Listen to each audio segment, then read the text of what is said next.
anafikiria yeye amempenda sana. God is second class. Yeye ni first class. I am telling you, listen, it is by the grace of God.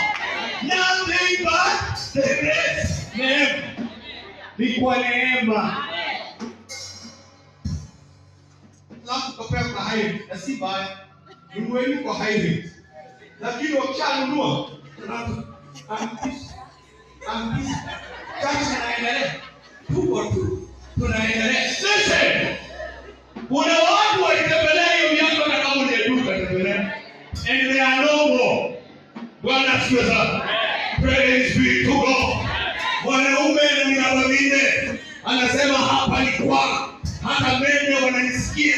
Nikikohoa hata panya zinashtuka. Let me tell you, it is by the grace that you are alive. Niko neema. Ndio maana sasa nasema kama nimepata kibali mbele zako Bwana na wewe umenineemesha, then Lord you will go with us. Bwana asifiwe sana. Hauwezi fika hatima yako bila neema ya Bwana. Bila neema ya Bwana hauwezi.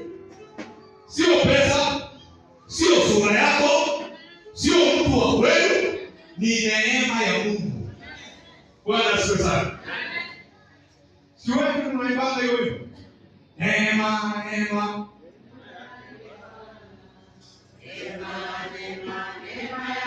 Baba, neema.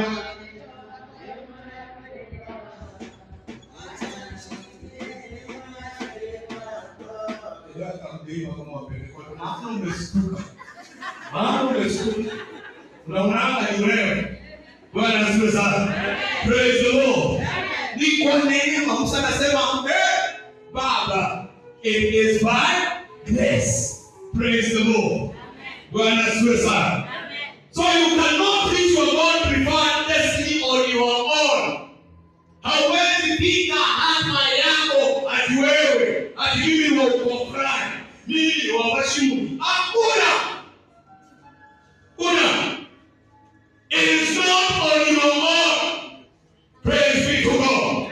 Na ndio maana akasema Baba, nitengeneze msingi wangu kwa neema. Praise be to God. Number 2, when you